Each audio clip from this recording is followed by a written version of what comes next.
শরীফের ইমাম, আপনারা হয়তো জেনে থাকবেন, যার নাম হলো আবু আব্দুল্লাহ আদিল। এই আবু আব্দুল্লাহ আদিল মানে আব্দুল্লাহর বাপ, এর নাম হলো আদিল, যে ছিল কাবা শরীফের ইমাম, যেটা আমাদের কিবলা, পৃথিবীর শ্রেষ্ঠতম ঘর কাবা। এই কাবা ঘরের ইমাম ছিল আবু আদিল, আবু আব্দুল্লাহ আদিল। এই আদিল যখন বাচ্চা ছেলে এত দুষ্ট ছিল, এত চঞ্চল ছিল, মা অতিষ্ঠ হয়ে যেত এর জ্বালাতনে। এমনকি মা খাবার খেতে বসতো, বাড়ির সবাই খাবার খেতে বসতো, এর ইতিহাস আপনারা জানবেন, এর জীবনী পড়বেন।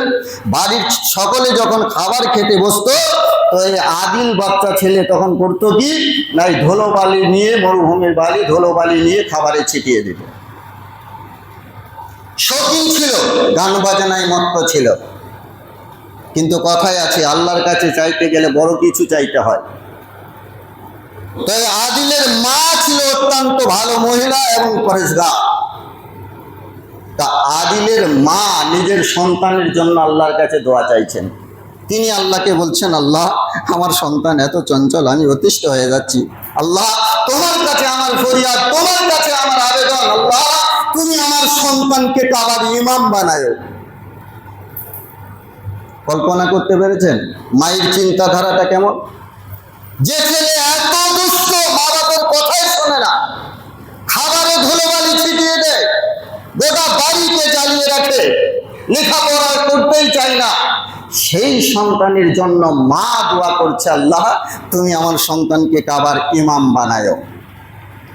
আল্লাহ পাক রব্বুল আলামিন হয়তো সে তার মায়ের দোয়াকে কবুল করেছিলেন, যার কারণে এই আদিল কাবা শরীফের ইমামতিতে নিয়োগ হয় এবং বেশ কিছুদিন কাবার ইমামতি করে তারাবির সালাত পড়ায়, বাকি সালাত পড়ায় কাবার ইমাম।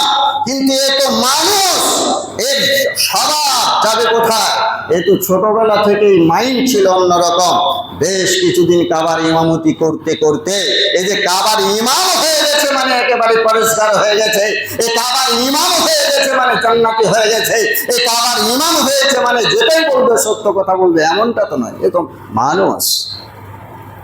এখন এই কাবার ইমাম জানেন, বর্তমান যে সৌদি আরবের ফিল্ম ইন্ডাস্ট্রি তৈরি হয়েছে, এই ফিল্ম ইন্ডাস্ট্রির নায়ক হচ্ছে এই কাবার ইমাম। আলাদা ব্যাপার, কাবার ইমামতিটাকে তাকে বহিষ্কার করা হয়েছে, এখন সে নায়ক, এখন সে গায়ক, এখন সে ড্যান্সার, এখন সে ফিল্ম তৈরি করছে। আমার ভাইয়েরা, অতএব মানুষ দেখে বিচার করা যাবে না। যে যত বড়ই মুহাদ্দিস হোক, যে যত বড়ই আলেম হোক, যে যত বড়ই হাদিস সাহেব হোক, কোন মানুষকে দেখে বিচার করা যাবে না। আপনাকে বিচার করতে হবে কোরআন হাদিসের থিওরিতে, অন্ধভক্ত হলে হবে না। থাক।